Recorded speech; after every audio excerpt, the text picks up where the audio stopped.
Did non-avian dinosaurs live with man, or did man and non-avian dinosaurs live at the same time? So I have 5 lines of evidence tonight. Number 1, the Earth is young. This is observed through astronomy. Example, the Jovian planets, namely Jupiter and Neptune, give off about 2 times more energy than they receive from the sun. They can't do that for billions of years, of course. You know, you can't keep on giving away more than you can take in unless you're the federal government. That's something different, though. The Earth's magnetic field also is a very interesting line of evidence to support the fact that the Earth is young. We observed that the Earth's magnetic field is decaying, and it's decaying at a very exponential rate. We've been able to chart the decay rate for the past 200 years almost, and the half-life of our magnetic field is about 1,400 years, give or take a few. So if you go back 6,000 years, the magnetic field would be 20 times stronger than it is today. Now that may seem a lot, but it's actually pretty nice because that actually protects the Earth from several things, several of the rays that the sun gives off. But if you go back 50,000 years, though. If you only go back 50,000 years, the magnetic field would be 56 billion times stronger than it is today. That would be enough to rip the iron right out of your blood. And if you go back 60,000 years, the magnetic field would be as strong as a neutron star. And you don't have a rescuing device for this. So the magnetic field is getting weaker. That means that the magnetic field was stronger at some point. And a response to this may be, well, there's a recharge mechanism. However, there's no evidence for such a thing. And that would also violate uniformitarianist assumptions. Evidence number 2, the flood occurred. Since I like studying a lot about paleontology, I'm going to base a lot of the evidence off of paleontology. So, number 1, the Howie Quarry in 1935, the dinosaur quote-unquote death pits in 2010, the dueling dinosaurs in 2005, and the Centrosaurus graveyard in 1997.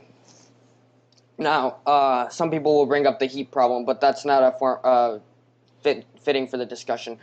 If it does come up, we may talk about that a little. Number 3, most dinosaurian diversity happened prior to the flood. This can be seen in fossils, the fossil record itself. At the end of the flood, there are hardly any dinosaur fossils because their ecosystems were destroyed, their food was destroyed, etc. So there's not enough resources for the dinosaurs to survive upon. And prior to the flood, we see a lot of diversity of dinosaurs, while if you look after the flood, you won't see many dinosaurs at all.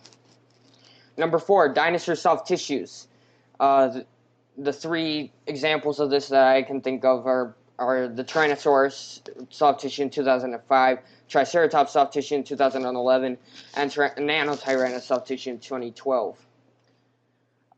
Number 5, dinosaurs and man fossils have dinosaurs and man. So there are not too many dinosaur fossils found with man. However, man fossils have been found in the same rock strata and rock layers as dinosaurs, such as an example of this is the phosphate beds in Charleston, South Carolina. You can read a book on this. It's on archive.org. The original book was printed, I believe, in 1864, something like that. Paleontologists found a human leg bone in the Ashley phosphate beds in the Cretaceous rock. And if you have a fully formed human in Cretaceous rock, this is very problematic for evolution theory, because evolution theory states that the reason why mammals arose, is because the fall of the dinosaurs. So the rise of mammals proceeded after the fall of the dinosaurs. So if we have fully formed humans in the same rock strata as dinosaurs, then that would totally throw that theory out the window. Now, there are a couple of other examples that I can give, but I want to get into the discussion and have as much time as I can in the discussion. So my conclusion would be it is evidently based on that the fact that dinosaurs and man lived in the same time period or same area or same era is evidence-based, and it is a big case against human evolution. And that's why we're having the debate tonight. So thanks so much. All right. So I don't really have a written opening statement for the debate tonight. What I will say is I appreciate all 5 of his points that he laid out, even though I disagree with every single one of them. Basically, the scientific consensus about dinosaurs and humans is that dinosaurs lived and went extinct 65 million years ago. That, of course, they lived for millions of years prior to their extinction. The reason why we know this is because of things like radiometric dating, the geologic column, as well as like the geographic diversity of life that we find tectonic plates. That's another good bit of evidence that factors in. And we know that radiometric dating is reliable because we have yet to show unreliable when it's used correctly. We've been able to date the rock layers in the geologic column, and we know which or how old each rock layer is. And despite his claim about the Ashley phosphate beds, we have actually not found any human bones mixed in with anything in the Cretaceous period. And I do have a response for that. The Ashley phosphate beds, it was the whole idea that they are dinosaur bones mixed in with human bones in the Cretaceous rock layer is a fallacious thing that was brought up when the Ashley phosphate beds were discovered. The actual explanation for this is through wind and water erosion. This topsoil and just that entire area began to mix together, and that's why you find the various animals mixed in with human bones, to include dinosaur bones. So there's a very natural explanation for why we find human bones alongside the dinosaur fossils in the Ashley phosphate beds. He said that the Earth is young, but we actually have no evidence that the Earth is young. He cited magnetic field decay as being one of the things that show that it's actually young, and this assumes a linear sort of decay rate or a linear progression to the magnetic field, when in fact we've been able to use geology to determine what the magnetic field strength was like during the time of the dinosaurs and during early man. We've been able to figure those things out, and it actually has a variable intensity throughout the ages. So it's not linear. His assumption there assumes a linear progression to the magnetic field when that's not what we actually find. His whole thing about how the magnetic field would be impossibly strong just 50,000 years ago is obviously false because of the fact that it's not a linear sort of function, that the magnetic field goes through. He talks about the flood. You really didn't elaborate on this, so I really don't know what to tell you about your flood ideas, because all you mentioned were like death pits and everything like that. So, I mean, I would appreciate you elaborating on what your evidence is for the flood, because as far as I can tell, the creationist view of the flood happening is that rock layers were magically, layered and organized the way that God wanted them to. And I mean, I guess if we're just going to make up stuff, I can make up, just about anything too. It just seems like a magical explanation for something that's supposed to be natural, and it doesn't make sense because that's not how floods work. And then you talked about the diversity happening after, or there was no dinosaurs that diversified after the flood or whatnot, that is kind of predicated on the idea that the flood actually happened. And then you mentioned soft tissues, and I would love for you to expound upon this, because I'm fairly certain I know who you're going to bring up, Mary Schweitzer, and in fact she hates it when you do the exact thing that you did in the opening of your debate. She hates it when creationists use her work to suggest that soft tissues were found, because that's not actually what was found. What was actually found were circular sort of things that were located in the general area of where blood veins would be. And they didn't actually find soft tissue. They found little portions of what would be in soft tissue that were preserved in the fossils. And because of the type of material that it was able to decay at a much lesser rate than regular soft tissue. So there has been no soft tissue of dinosaurs found. And if you use Mary Schweitzer, then you're really betraying her entire reason for doing that, because Mary Schweitzer is a Christian, and she feels like her scientific study of the natural world brings her closer to God. So she's not an atheist or anything like that. She's a Christian who's a theistic evolutionist. And so that's pretty much all I have. I mean, this was kind of a rebuttal to your opening statement, which I normally don't do, but since I'm the scientific consensus is pretty overwhelming, I feel like you have to present your arguments in order to defend the idea that dinosaurs are young, and nothing you presented actually proves your point. So I guess I'll hand it back over to you for a rebuttal.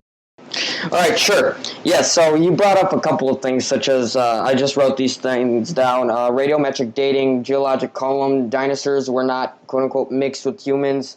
There's no evidence that the Earth is young. You wanted me to discuss the death pits. You also said that God magically organized the geologic column, and you brought up Mary Schweitzer. Now,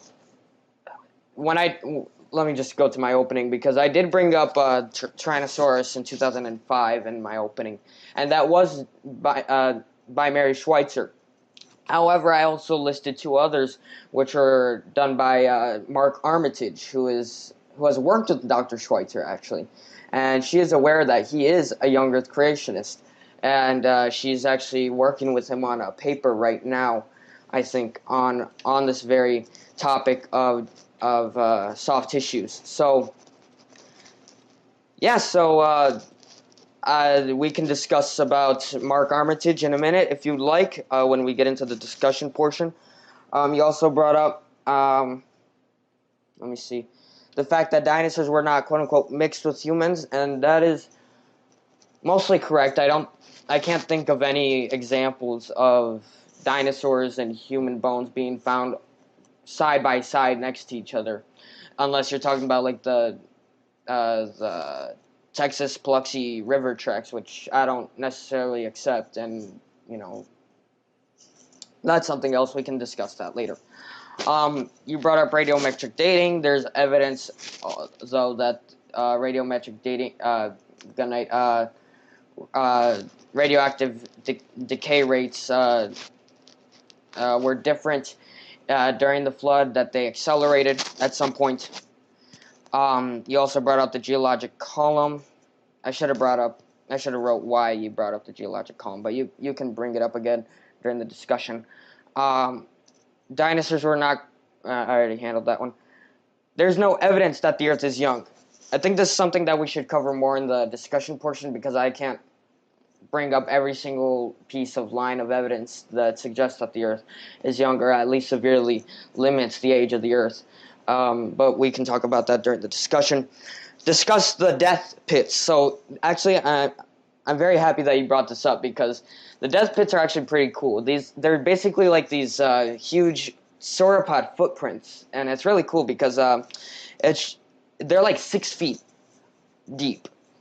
like there was like a 6 foot deep sort of mud layer, I guess, if you want to say that, and they've actually found multiple of these, and they actually found that a sauropod stepped in that mud and basically made like a cast of its footprint, and they found several different species of animals in those tracks, dinosaurs included. So they found actually alligators, turtles, dinosaurs. I'm basing all this off of memory, but you can find this in the Smithsonian Magazine and other sources. So yeah, those are basically the dust pits, and it's interesting why it's made of mud. And God did not magically organize the geologic column. Nobody says that unless you're talking to somebody who hasn't researched it. This is the sort of God of the gaps thinking that a lot of creationists would use. However, I don't necessarily use that. Basically, there are different stages during the flood, and you have different layers, and you have different geologic ages in the flood, if you want to say that. But they're not actually ages; they're just ecosystems. A lot of young Earth creationist geologists. There's a lot of they're just different ecosystems. You know, the Cambrian is probably the deeper ocean, and then the top of the Pleistocene is probably after the water started receding. And we'll talk more about that during the discussion portion. Thanks so much. Okay, this is supposed to be my 5-minute rebuttal period, but I really didn't hear you bring up. Well, I don't know how much people heard, but basically I didn't hear anything new in your rebuttal, and so I don't really have much else to say other than the soft tissues. I get it that you're using people other than Mary Schweitzer. Generally, creationists use Mary Schweitzer, but I still think that you're twisting those, or maybe not you, but other people are twisting those results to make it seem like they are soft tissues and that they only recently died, when I'm fairly certain, which I'm not well versed in those other findings, so I'll be sure to look those up after our debate. But I'm fairly certain that those would not technically be soft tissues. All right. Well, we can discuss that if you'd like. So let's talk about my opening, I guess. You want to go to the discussion period now, or? All right. Let's get to the discussion period then. So I want to bring it back a little back to my opening statement. I brought up. Let's see. The fact that the Earth is young. Let's talk about the Jovian planets really quickly. They're giving off 2 times more energy or heat than they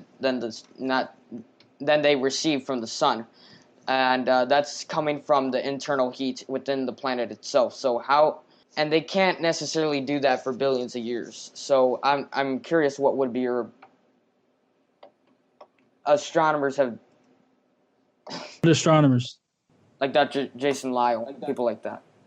Who I know you're going to criticize. I know you're going to criticize because he's a young Earth creationist. But well, yeah, he's a young Earth creationist. I mean, he's twisting information in order to make it seem like it's rational. I mean, you're talking about a scientist that works for Creation or the Creation Museum, Answers in Genesis, and he literally suggests that there are time zones to the stars, and that's how starlight was able to traverse here because of supposed time zones, cosmological time zones. So I don't take Jason Lyle and anything that he says seriously. There's a lot of great people out there on YouTube that's debunked his stuff. Like I know that Mortimer 81, I think he's done a lot of Jason Lyle debunking. So you've got one creationist scientist who claims seemingly baselessly that these planets couldn't have enough energy in their core to be giving off the energy that they do.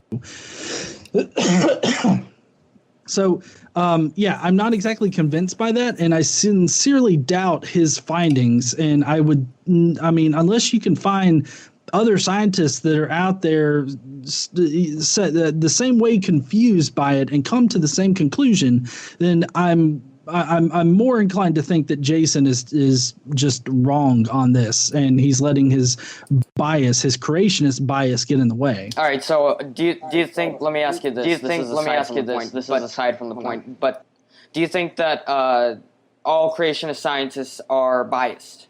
Do I think all creationist scientists are biologists? No, biased. Like Kurt Wise. Biased. Kurt Wise, take for example, or Marcus Ross or Matt McLean. Are those guys biased? Well, I mean, I don't know who those guys are, but from what I've experienced in the creationist realm, when a creationist scientist looks at information that concerns how young the Earth is or the time frame of the universe, they're bound by their faith not to accept the scientific consensus. So I would definitely say that they are biased. Now, like I said, I don't know who those people are. I don't know what their credentials are. Are they mechanical engineers? Are they aerospace engineers? For example, they're having their opinion on... Kurt Weiss is an invertebrate paleontologist. What's the other guy? Matthew McLean is a vertebrate paleontologist. And Kurt Weiss is also has a degree in geology from Harvard. So... those are who they are. Okay, and who do they work for exactly? For example, Matthew McLean. He works for. He's a professor at Masters University. He doesn't work for any necessarily any creationist organization like Answers in Genesis. Kurt Weiss is a professor at, I believe it's good night. Connell University, I think it's called. So that's their job. They're just professors at a couple universities. Are those Christian? I don't know those universities. Are those Christian universities? I assume so. Yes. Okay. Well, then that explains it. All right. Well, you can't. I mean, if they're going to be teaching about those things from a creationist standpoint, then those would be the only positions that they would be able to attain, because they wouldn't be able to go to like Harvard or MIT or any of those other places and hope to teach that the Earth is 6,000 years old and that humans walked with dinosaurs. The only places they'd be able to teach those particular tenets at would be at Christian universities that are creationist. So. Let me ask you this. This has nothing to do with the topic, though, so I hope we can get back on the topic soon. But do you think that evolutionary scientists or uniformitarianists have any space to think outside of that uniformitarianist or evolutionary assumption? And if they don't, would that make them biased?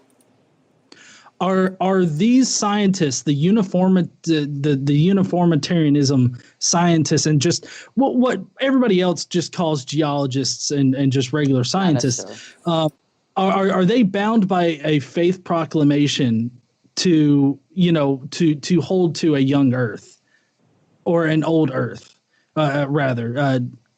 Well, if you're going to get into that, though, if you're going to get into, are they bound by a faith-based position? Hold on, before you move on.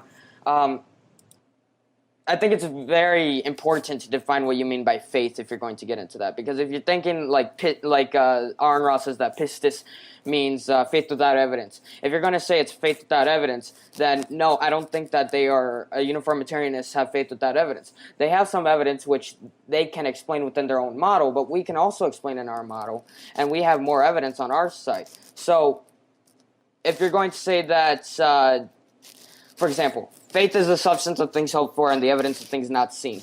If I haven't seen ex nihilo creation, then if I have some evidence, I'm going to still have to take faith at some point.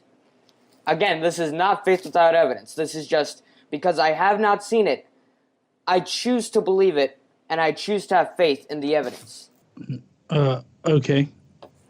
That's all I wanted to say, because you were saying that. Do you think that geologists have they accept their evidence upon faith or whatnot or something like that? You said. Oh well, I said that.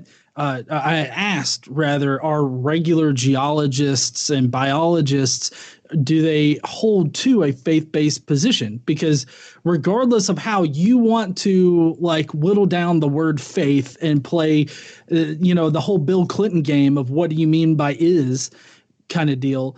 I mean, no matter how you want to play that particular argument, you still come down to the fact that you are basing, or these people, the creationists, have a faith-based position, meaning that they have to believe in these things in order to be in their particular religion or their religious mindset. They're trapped by their religious mindset, and they cannot accept anything outside of that. Otherwise, they'll be cast out. So I would say that most biologists and geologists out there do not have a faith-based position on the age of the Earth or the age of the universe or dinosaurs. All right, so let's get back on track.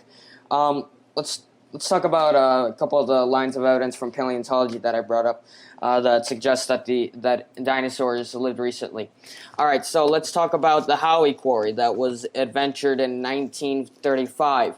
Contains over 4,000 fossils and 20 different species of animals, including dinosaurs such as Barosaurus, Diplodocus, Camptosaurus, and you're probably most familiar with this one, but Allosaurus.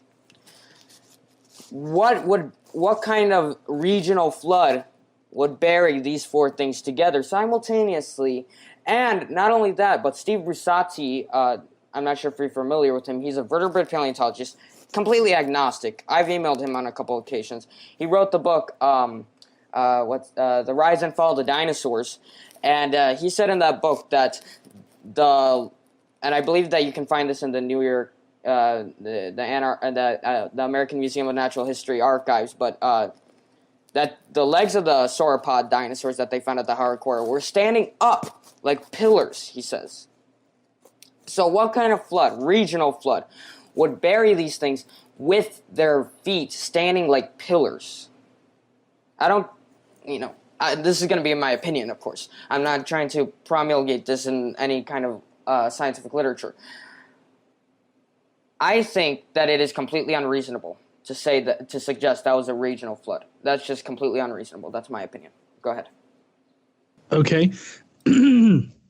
Well, I'm not familiar with what was the name of the quarry that you said? The Howie Quarry in Wyoming. It stretches a land of 45 to 46 feet. And there's a single rock layer in that entire quarry. Yep. Well, it depends, but yeah, for the most part, yeah.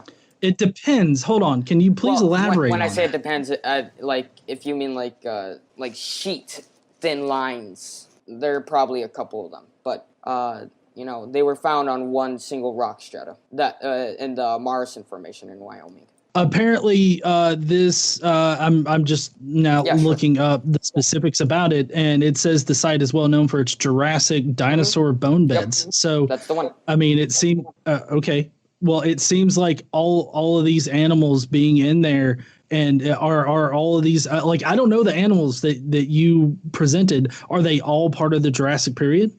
Yes, according to, of course, the evolutionary mindset, Barosaurus, Diplodocus, Allosaurus, and Camptosaurus are all from the Jurassic, yes. Oh, okay, so you're telling me that all of the animals found in the pit were from the exact same time period that the rock layer indicates, and you're wondering, well, how did all these animals get there? Well, no. I mean... All right, keep on going.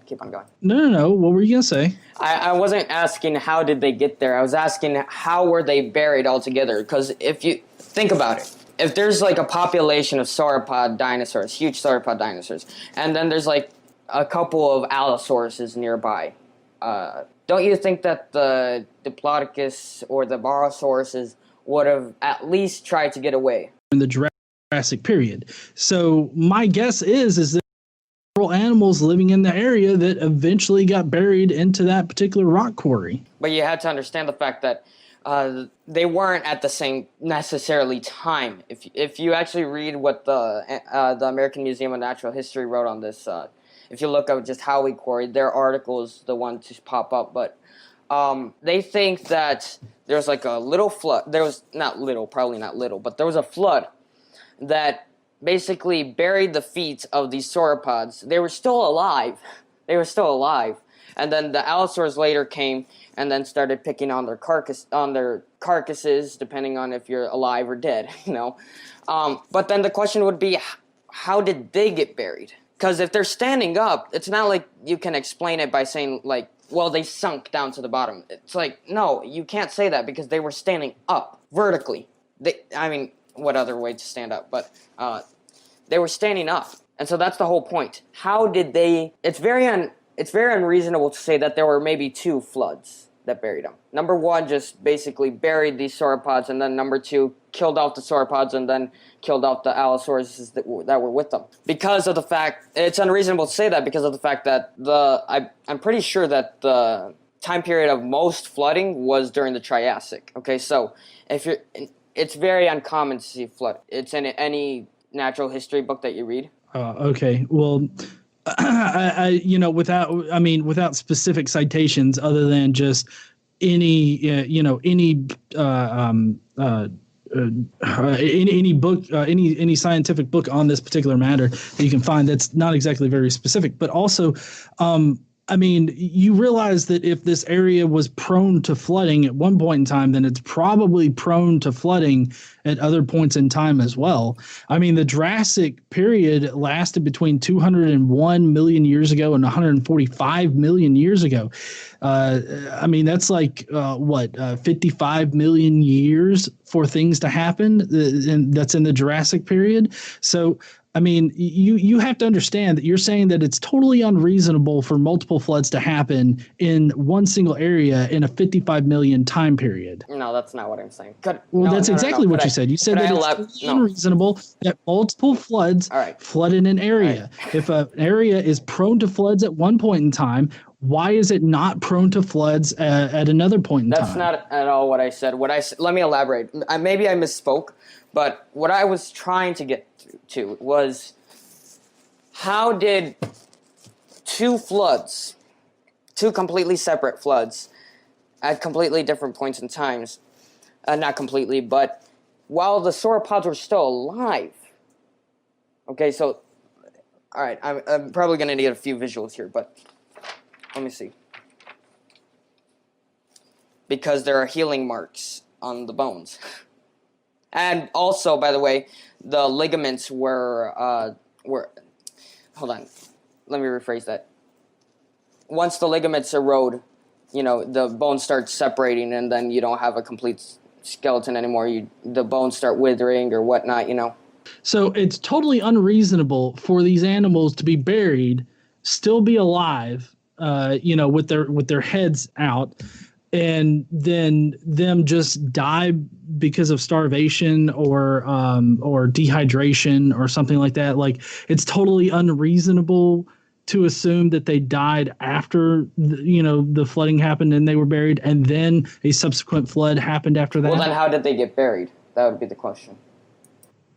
By a flood. But they were still alive when they fully got buried. So how many floods does it take to bury a dinosaur? Wait, hold on. So you're saying that there was one flood that buried, and then they were still alive after it, at least long enough for their bones to start healing, but apparently they were fully engulfed.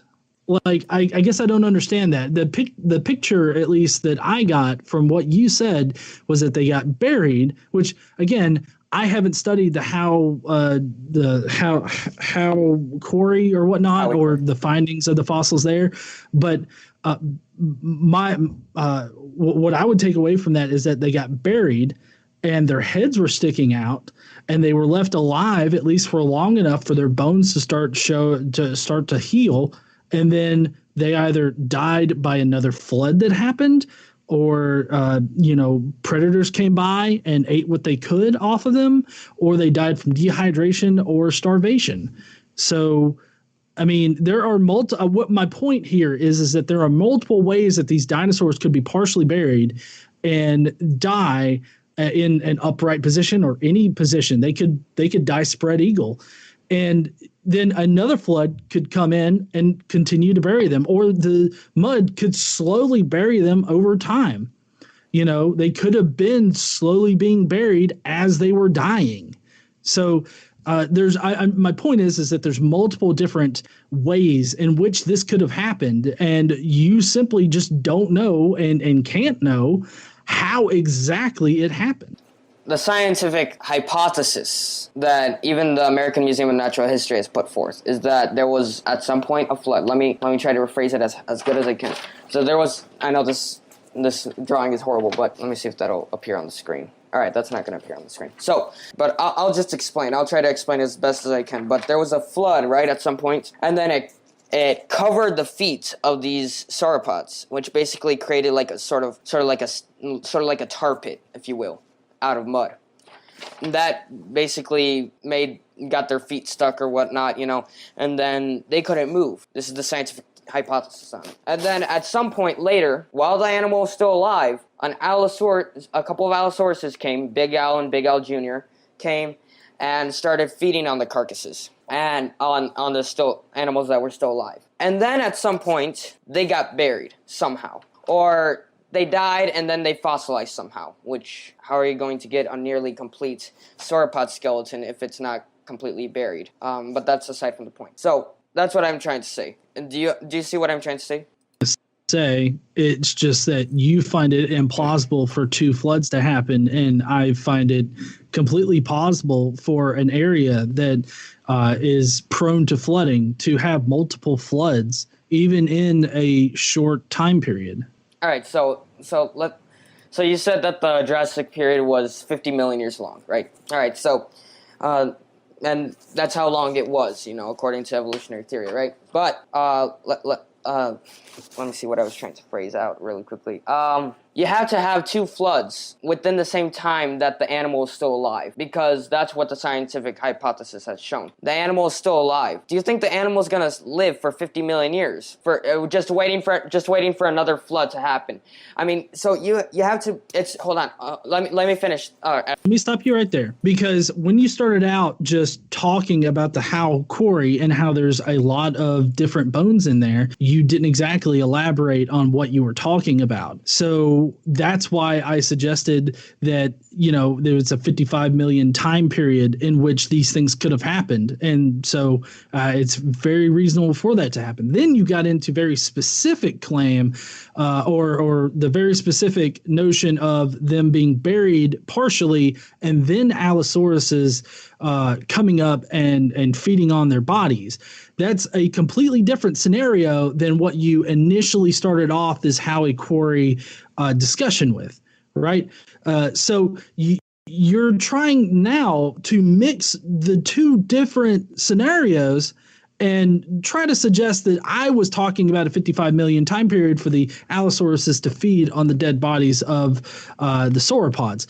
And that's not actually what happened here. What actually happened here was a progression from a general description of the quarry to a very specific scenario. So let's get that straight for one. For two, I agree that the Allosaurus would have had to have fed on the sauropods before they decayed, not just decay in general, but like fully decayed. So they would have eaten it. There was some kind of time period, but it still stands that if an area is prone to flooding and it's in a season for that area where it's prone to flooding, it's not inconceivable that a second flood came in and buried them. All right. Jason, do you mind telling me how much time we have left? All right. Well, I wanted to know because I wanted to get to a couple more things. So I wanted to get to a couple more things because we've been rambling on this for a little bit. Do you mind if we switch the gears really quickly, John? No, that's fine. Bring up your next point. Right, sure. So let's talk about, again, we're arguing upon paleontology mostly here, so because that's what I'm most familiar with. Let's talk about the centrosauruses that were found in 1997. The centrosauruses were found in an area of 568 acres, spreading from Canada to the United States. And centrosauruses, if you're not familiar with them, they're sort of like these ceratopsian animals, sort of like a triceratops. They don't have like the brow horns. They just have a one long nose horn. So in this graveyard, there were several hundreds of centrosauruses that were massively, basically killed by a flood. This is the scientific hypothesis on this. You can look it up in any major journal you want, and they'll say exactly what I'm telling you right now. They were killed during a flood. Now, this is the Cretaceous, so supposedly the Cretaceous. So it would make sense, according to the flood model, why this would have happened. Because, this is the higher stage of the flood, the latter stage of the flood. And basically the water start to recede back a little. And so they would leave out like these carvings, if you will, of rivers and whatnot. And they would bury, and any animal that would try to go through would get carried in the current and ultimately killed. So let's talk about that. I think that's a very good evidence to suggest that those dinosaurs died in the Noahic flood. I mean, you have no evidence to suggest a global flood happened, let alone that a global flood is the only thing that explains how these centrosaur deathbeds occurred. What do you know about the scientific explanation for what the Earth looked like at that point in time? Sure. Because I know the exact deathbeds that you're talking about. I've actually done a video where I respond to this exact claim. So can you tell me what was that area looking like at that time? It was very looking similar to what it does today, because I agree with the Pangea theory, at the Triassic, the end of the Permian to the end of the Triassic was when Pangea formed, a supercontinent, and then after the Triassic, due to volcanic eruptions and whatnot, it sort of started diverting away, and then at the time of the Cretaceous, the Earth looked sort of similar. North America was like two big chunks with like a giant sea between it, and but it looked very similar to what it does today. From my recollection about this particular topic, I can't remember, but I know at one particular point C that actually bisected like what we would recognize as the North American continent. The area that the centrosaurs were in was on like a sort of a coastal line that was prone to flooding and everything like that. So, you're taking a lot. There's a lot of leeway there with the whole looking a lot like it looks today. I mean, you can see where the continents are going to be and where they eventually come to be as we know it. But I mean, like that's, I would agree that it's similar, but you're really kind of I'm just showing you because you asked me if I knew what it looked like. Yeah, so right. That's sort of what I was saying. But not really important though. I mean, at this point in time, I mean, that particular area that the centrosaurs were in would have been prone to like hurricanes or other, dangerous weather events like that would have caused flooding and would that can account for these animals being, buried in these death pits. I just don't see how this is evidence that helps your case. Yeah, but do you have evidence to suggest that it was prone to hurricanes and flooding, like you said? Well, I mean, currently, right now, that is the scientific consensus, as you know, as far as how the deathbeds occurred. But also, are you seriously trying to suggest that a coastal region was not prone to adverse weather events? Do I really need to cite the reasons why hurricanes and tornadoes weather events happen? Well, why I bring it up is because just because it looks like it would be prone to flooding. I'm not saying it isn't. I'm just saying just because it looks like that, it doesn't mean that that's the case. So what is the? I'll touch on this just for a second. What is the gasoline basically for a hurricane? Basically warm heat and cold. And again, why did I say warm heat? That was really no-brainer. But warmth and cool air basically gathering over a body of water, a large body of water. Right, a body of water. And if you go back and you look at your the projected diagram of the Cretaceous period that we saw, there was a huge sea that bisected the North American continent. And so you have this sea that's no longer there anymore that would have been able to generate these hurricanes. So I don't really need to provide you with evidence that hurricanes happened at that point in time when it's fairly obvious what makes hurricanes happen now. They would have also happened back then, but in different areas. So the centrosaurs being buried because of an adverse weather event like a hurricane or some other kind of adverse weather event is way more plausible than a magical global flood. Yeah, but you also have to realize that that's a very common thing amongst the whole fossil record. If you look in the Jurassic, you have several specimens, like I brought up, the Howie Quarry, also had the sort of similar concurrences. And then you also have a huge coelophysis. I believe there was a huge coelophysis graveyard found, which was from the Triassic, which, would, according to the evolutionary model, would probably make sense because that was sort of the era where there was most flooding. But relegated to like one particular point in time, like we have flooding now that happens. So yeah, I don't understand.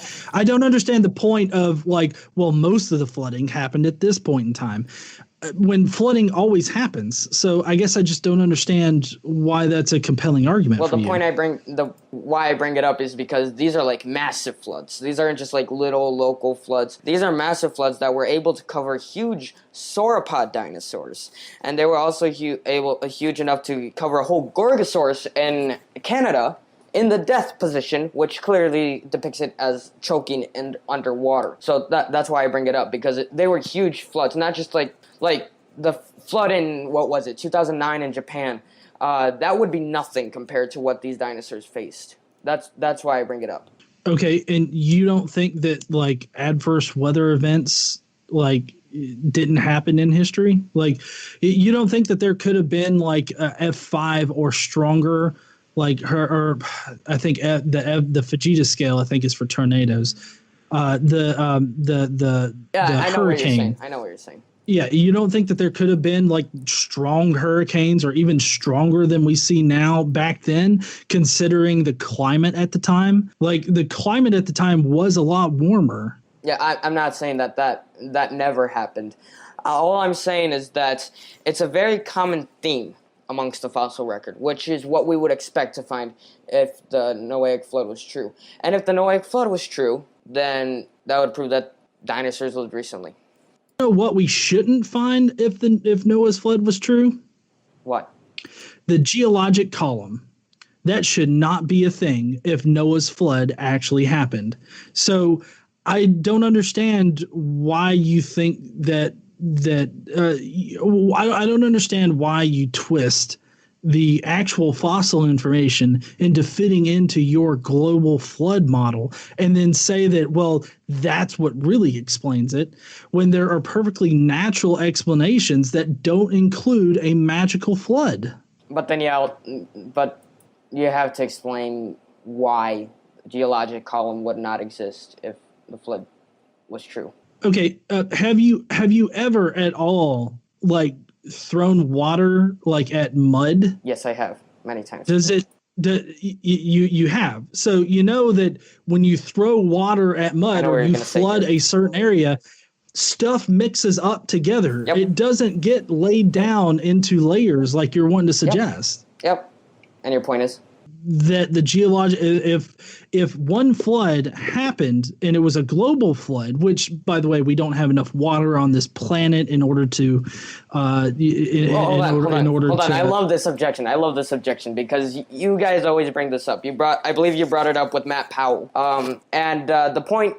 My response to that would be, and most young Earth creationist geologists' response would be, that the mountains did not exist during the flood. The mountains did not exist prior to the flood. So rapid plate tectonics would actually be a very great explanation for that. Now, then you run into the heat problem, which I don't have a great explanation for that either, and that's okay, because admitting to problems is better than just coming up with a radical solution for that is not evidence. So so you don't, where'd all the water come from and where'd it go? It's still here. Some of it was inside the ground, and then some of it was in the oceans. Again, I already told you that I believe in Pangea. There was a supercontinent prior to Pangea. I'm not sure if you're familiar with it, but there was a supercontinent prior to Pangea, which I believe was the original supercontinent, and a lot of paleontologists and geologists, secular ones, will also agree to this.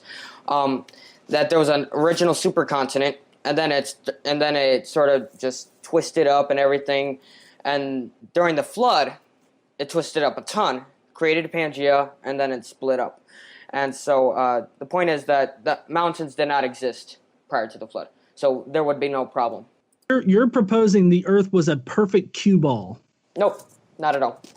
I mean, you said mountains don't exist, so it's, the mountains that we know today, the mountains that we know today would not exist. Of course, with plate tectonics, geologic and geographic landforms move and change and disappear. So during the flood, you would have various mountains arising and disappearing, rising and disappearing. So prior to the flood, this is the same thing. Prior to the flood, there were probably a couple mountains, not as high as they are today, definitely not as high as they are on Mars, but it doesn't really matter. We don't know, and there's probably not a reasonable solution to say how we know or how we should know, because like I said, the geologic and geographic landforms would disappear during plate tectonics because of shuffling of the plates and everything like that. So any mountains that did exist prior to the flood would have gotten buried via rapid plate tectonics. Rapid plate tectonics is not a thing. Yes, it is. No, it is not. Rapid plate tectonics is not a thing. If you're talking about hydroplate theory, right? No, it's a different thing. Can you explain of the crust of the Earth moving at like 40 miles an hour, ramming into each other, and then shooting mountains up?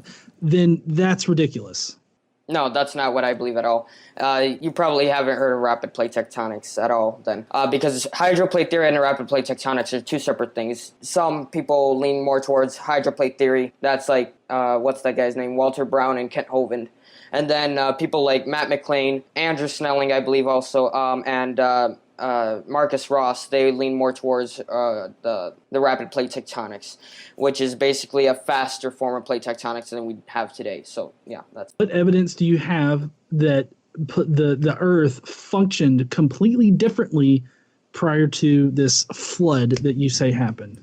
No, this is not what happened before the flood. This is what happened during the flood. During the supposed flood, shit just moved faster. Please try to refrain from using language like that. This is a Christian YouTube channel. Okay. So. Still. So during the flood. Let's get past word eaters. Yeah.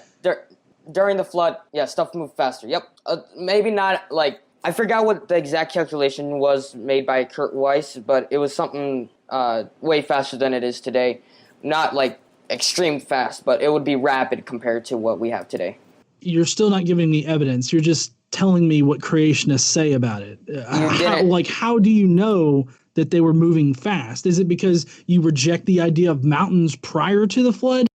And so therefore the only way to explain it is because the Earth apparently suspended the normal course of nature and then made the plates move a lot faster than they are now. And that's the only point in time in which they moved, because apparently things just worked different prior and during the flood. And now they work this way, but prior to that, they worked a completely different way. No, you realize that you're describing right now means that science is just worthless. No, what? I didn't at all say that. Hold on. I didn't at all say that everything worked completely different prior to the flood. Some things did, and that is the issue with uniformitarianism. Because uniformitarianists believe that the way things happen right now is the way all things have been for as long as we can remember, right? So, no, I'm not saying that things work completely differently. I mean, the world did look completely different prior to the flood. That is a fact. And you can check that with any geologist. You can ask them, did the world look completely different in the Triassic? Did the world look completely different in the Cambrian? But hold on, though. any geologist would say that the world looked completely different prior to the flood. Not every geologist would say that. Yeah, you make a fair point because I misspoke. Any geologist will tell you that things look differently at some point in the Earth's past. And the time that would be, I believe it would be the Carbonate. I'm pretty sure it'd be the Carboniferous period. That's probably how the Earth looked like prior to the flood. And of course you have plate tectonics prior to the flood, very slowly. However, during the flood, it just went rapid, and then after the flood, it stayed sort of the way it is today. Okay. So you still have yet to give me proof that things work differently. What proof would you like? Like geologic evidence? Would you like historical evidence? What kind of proof? I mean, at this point, any kind of evidence that you can present that shows that things work differently, and it's not just you baselessly working things in the past to make it fit your preconceived notion. No. This isn't just me saying it. These are PhD. I'm getting this from PhD geologists and paleontologists who are saying this. Kurt Weiss, PhD geologist. Yeah, but you're saying that I'm baselessly. You said that I'm baselessly getting this off of just my own head, just supposedly just getting these things from nowhere. And I'm telling you, I'm not getting this from nowhere. I'm getting these from PhDs. And look, if you just tried to tell me your explanation of the geologic column, or not good night, the Howie Quarry, or the death poses and large theropod dinosaurs, without having any other scientific proof from any other professional geologist or paleontologist, I would tell you that you were making it up in your head. But here's the thing. Most of what you're saying is probably founded in some sort of PhD paleontologist or geologist, so I accept your explanation. What evidence do you have that things just worked differently prior to and during the... I'm still trying to get what you're... Like, what kind of things work differently? Like plate tectonics? Is that what you're talking about? Well, I mean, that's one particular thing. I mean, there's also like the whole idea that there just weren't ever mountains like on the Earth. Like that would be a good place to start too. All right. How we know the speeds that the plates moved at in the past and how they're radically different from how they moved now. I would really appreciate that. Another thing that you mentioned that you could prove is how we know radioactive decay isn't constant, because that's what you said, that it's not constant, that it worked differently prior to and during the flood. So if you can explain how those things were different, like with evidence, then I would love to hear that. Sure. I just wanted to say, though, we didn't get much into the evidence of whether or not dinosaurs are young. But I guess we can have a separate discussion in the future at some point and do another one of these. The evidence that plate tectonics worked differently in the past than they do today. Well, not that they worked differently, but they were just faster at some point. So I don't know how you could necessarily prove scientifically, like historical science or whatnot, how, and show how that rapid plate tectonics. Well, let me just bring this up, for example. Let's talk. Let me bring this up. Polystrate fossils is a pretty good evidence, and also the fact that there are what are they called? I'm not going to think of them. Gastropods on the top of mountains, such as Everest and other mountains. I think that's pretty good evidence to suggest that, at some point things were different. Namely, rapid plate tectonics. Actually, what I asked for, I don't understand how polystrate fossils prove that things just work differently. Well, I believe that Aaron Ra has explained that the polystrate fossils, like the quote-unquote trees that several people have found, were just shot through rock layers just very slowly. But that couldn't happen due to the fact that those rocks would break and shatter. So, yeah. Also, I mean, how do you know? Like, I don't know about Aaron Ra and what he has said on Sure. Polystrate Fossils, although I'll have to go and look on his channel because I do love his content. But as far as Polystrate Fossils, like proving anything, they really don't. So I guess I just don't understand why you think that they do prove something. What is the end goal of Polystrate Fossils? I feel like this is totally off topic from proving that things just work differently. So I don't know if you can reconcile that. I'm not going to put you on the spot because you said that you don't know what Aaron Ross says about this, but Aaron Ross says that, just slow plate tectonics just crush through like certain rock layers, and then, they bring up like these trees with them or whatnot, that's his explanation. But, through evidence, we can actually see that it was just shot up through mud.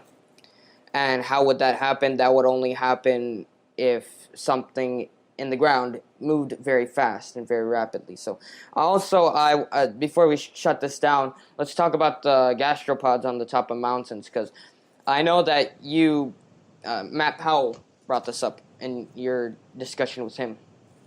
And not to downplay Matt Powell, he's a friend, but I think that he didn't give a good rebuttal to what you had to say about it. So you want to get, just in case the audience isn't familiar, you want to explain what your explanation for gastropods, or in other words, shelled squid or whatnot on the top of mountains. How would you explain that?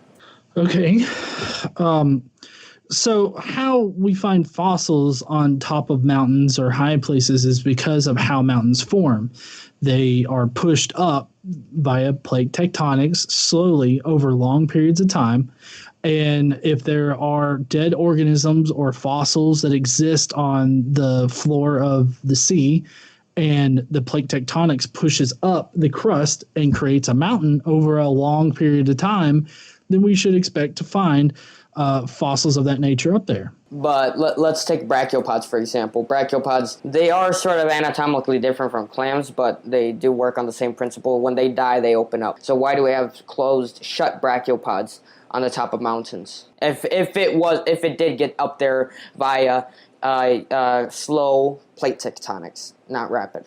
Well, I mean, you understand that, like, the animal, the bivalve mollusk type thing, could have been covered by mud before it died, and then it died, and because it's covered by mud, it wouldn't open up, and then the mountain could form after that. Like, this is a logical natural progression of that. So the whole open bivalve mollusk thing really doesn't help, like, the creationist standpoint. So I don't even know why bring it up. Well, then you have to go through a lot of hypotheticals there.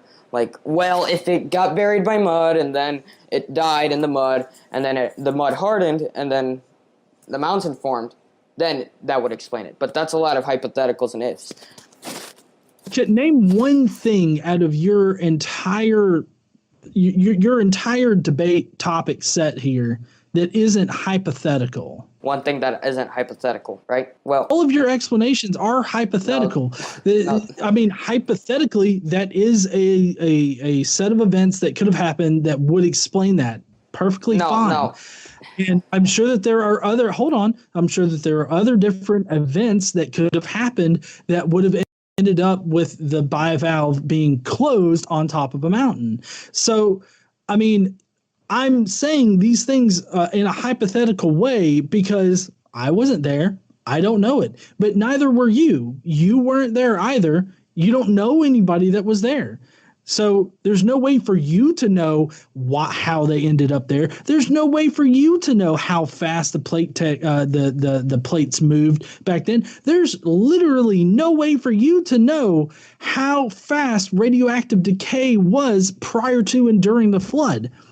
These are all hypothetical elements of your particular case. So you can't get on to me for having a hypothetical because I don't know exactly what happened, but I have a good, reasonable explanation for how it could have happened. You asked me to bring up something that wasn't a hypothetical, right? That I said, well, everything that I brought up wasn't a hypothetical. It was just scientific finds, fossil finds in particular, that have an explanation that would be similar to what the flood would have been. That's not a hypothetical. A hypothetical would be like, what if? Well, if this happened, then that would explain it. Or if this happened. Okay, so let's go back to your very first point with the Earth being young. You said that the magnetic field our magnetic field is decaying, and if you go reverse in time, that means all of these certain things for the magnetic field and the Earth. How is using this information to project what could have happened in the past not a hypothetical? This is how you started out the debate. Yes, but I'm talking about the paleontological finds that I brought up. The paleontological finds that I brought up were not hypothetical, and you asked me to bring up something that wasn't a hypothetical, so there you go. I also said in your entire debate set here, I didn't just make it like, the paleontological finds. I just said your entire argument here. Name one thing that's not hypothetical. The Earth being young, that's a hypothetical. The flood actually occurring is hypothetical. Diversity happening prior to the flood, completely hypothetical. Soft tissues, I guess that's technically not hypothetical because it's just wrong. Well, and then I wish we could have talked about that. Dinosaurs and Man Fossils was a completely hypothetical thing that not you, but creationists have made up in order to support the idea that man and human or man and dinosaurs walked alongside each other. So, I mean, your entire defense here of creationism is hypothetical. Yeah, so I wish we could have talked a little bit more about the soft tissue things, because I actually interviewed Mark Armitage, and we could probably set something up with you and him if you wanted that discussion on soft tissues, because it's very interesting. The conditions that the soft tissue were actually found in, and they would not be there. This is a hypothetical. They would not be there if they were allowed to decay for longer than. I mean, even Kevin Anderson has a hard time believing that they could have survived for 4,000 years. It's just Anderson, microbiologist, PhD. Okay. Why does that matter in this particular discussion? Because he's a young Earth creationist, by the way. My objection was even he had a hard time believing that there were that those soft tissues were there, because he doesn't know how they could have survived for 4,000 years, and that's okay. That's okay, because that's how science works. You have a problem, and then you refine your ideas, you refine your hypothesis, and then you try to develop a theory. And so I really appreciate you coming on and talking with me, John. There's nothing scientific about creationism.